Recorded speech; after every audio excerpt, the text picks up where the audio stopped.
আসসালামু আলাইকুম প্রিয় দর্শক, অন্য মঞ্চের আলাপচারিতায় আপনাদের সকলকে আমন্ত্রণ জানাচ্ছি।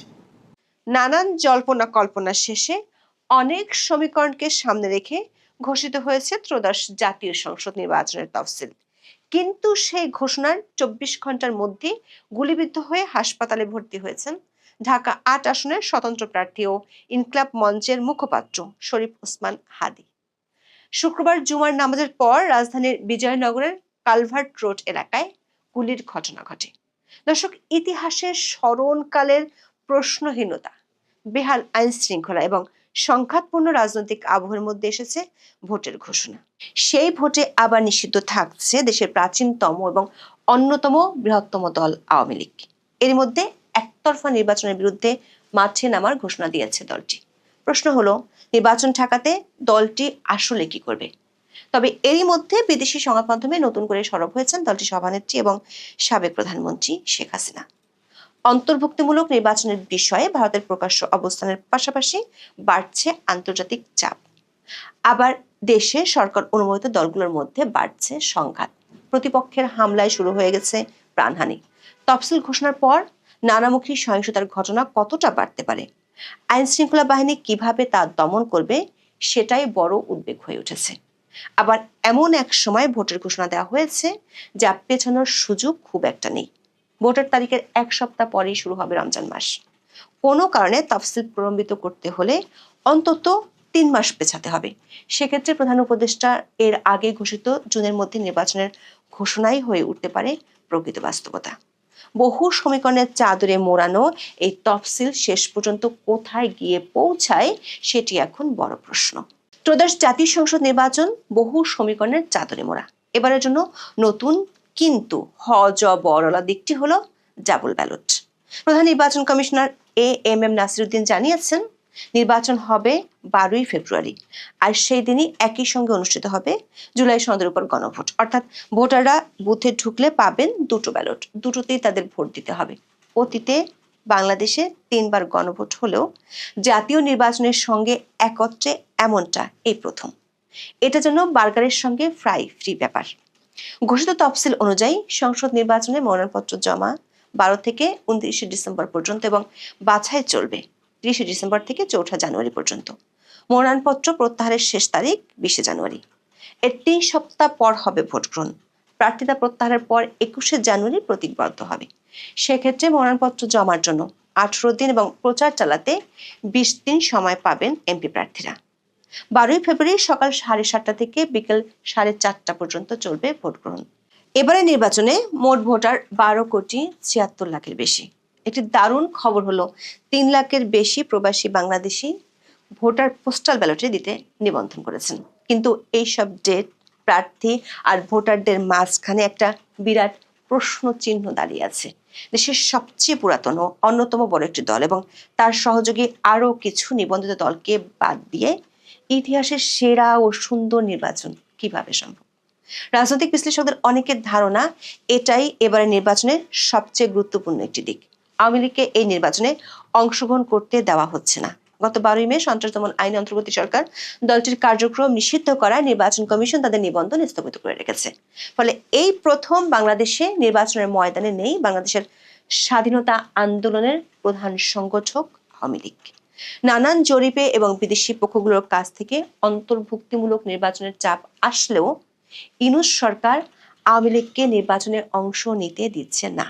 ভারতের পক্ষ থেকে বেশ কয়েকবার অন্তর্ভুক্তিমূলক নির্বাচনের কথা বলে আওয়ামী লীগকে ভোটে অংশ নিতে সুযোগ দেওয়ার কথা বলা হয়েছে। অবশ্য বাংলাদেশের অন্তর্বর্তী সরকার তাতে কর্ণপাত করেনি। অন্যদিকে আওয়ামী লীগ নেতারা এই ব্যাপারে ইউরোপ, আমেরিকা সহ আন্তর্জাতিক দুনিয়ার সমর্থন আদায়ের চেষ্টা করে যাচ্ছে। দর্শক, এর আগে দুইবার ১৯৮৮ এবং ১৯৯৬ সালের জাতীয় সংসদ নির্বাচনে আওয়ামী লীগ অংশগ্রহণ করেনি। তবে সেবার তারা ভোট বয়কট করেছিল। ভোট বয়কট বিএনপিও করেছে, একাধিকবার করেছে জামাত ইসলামীও। তবে আওয়ামী লীগকে এবার ভোটে অংশ নিতে দেওয়া হচ্ছে না। এই ঘটনা অতীতে কখনো ঘটেনি। এই পরিস্থিতিতে আওয়ামী লীগ কি করবে, সেই প্রশ্ন অনেক বেশি জোরালো হয়ে উঠেছে। মাস দুয়েক আগে দলের নেতারা ঘোষণা করেছিলেন নো হাসিনা নো ভোট।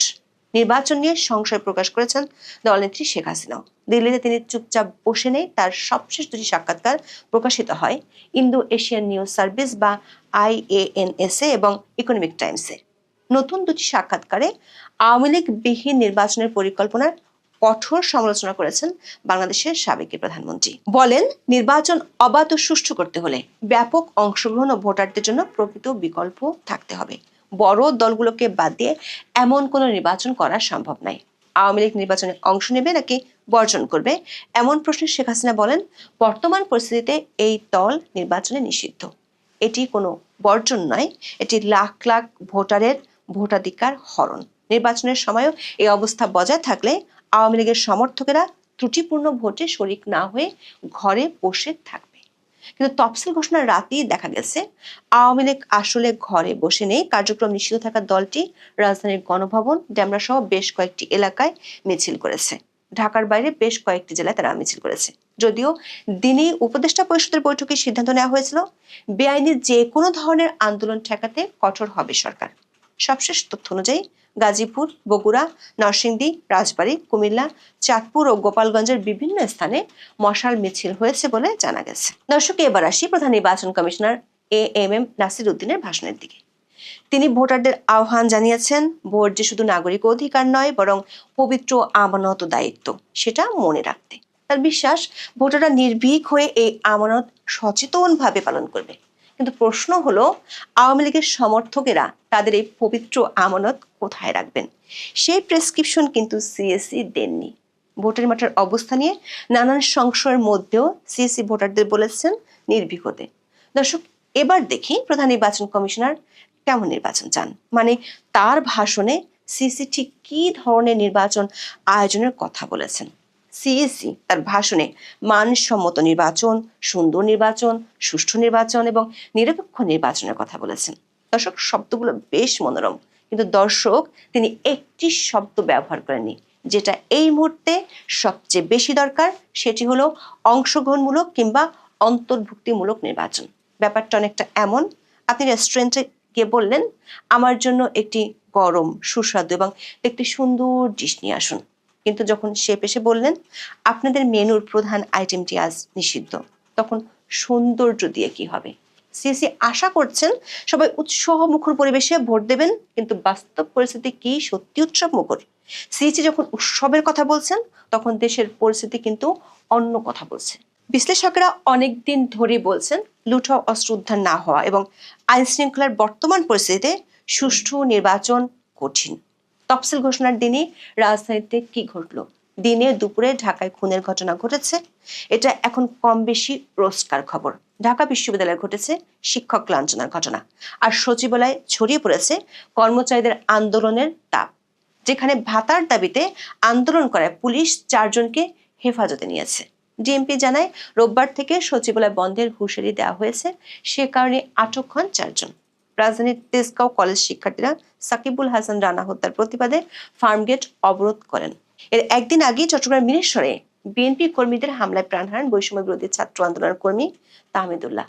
এ ধরনের খবর সংবাদ মাধ্যমে এখন নিয়মিত। এই পুরো চিত্র দেখলে মনে হয়, একদিকে সরকারের মিত্র দলগুলোর মধ্যে সংঘাত বাড়ছে, অন্যদিকে আইনিভাবে নিষিদ্ধ আওয়ামী লীগের মিত্র দলগুলোর উপর রয়েছে অলিখিত নিষেধাজ্ঞা।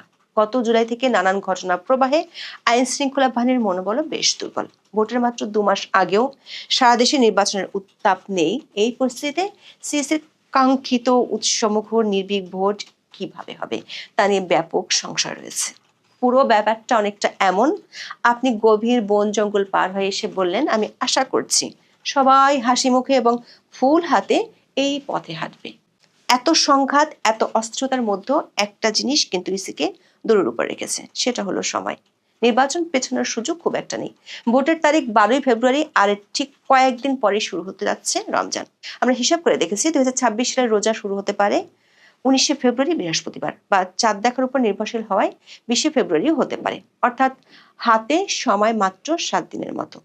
যদি কোনো কারণে ভোট 4 থেকে 5 দিনের বেশি পেছাতে হয়, তাহলে তা চলে যাবে অন্তত 3 মাস পর।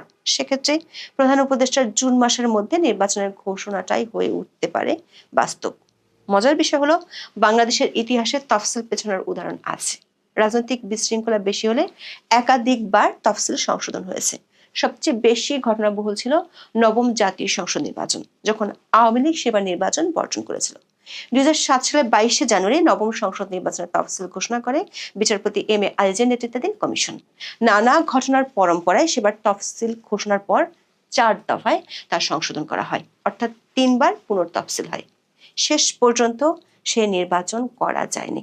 2007 সালের 11ই জানুয়ারি জরুরি অবস্থা জারির পর ফখরুদ্দিন আহমেদের নেতৃত্বাধীন সেনা সমর্থিত তত্ত্বাবধায়ক সরকার ক্ষমতায় আসে। ওই সরকার আমলে নতুন নির্বাচন কমিশন 2008 সালের 18 ডিসেম্বর নির্বাচনের তারিখ ঘোষণা করে, কিন্তু সেটিও বিএনপির দাবির মুখে পেছাতে হয়েছিল।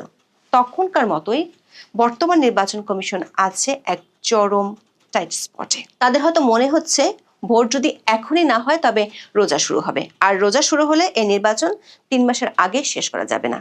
তাহলে দর্শক, 12ই ফেব্রুয়ারির ভোটিং বক্সটি বাংলাদেশের মানুষের জন্য পবিত্র আমানত নিয়ে আসবে, নাকি কেবল জরুরি অবস্থার মতো নতুন সমীকরণ তুলে ধরবে?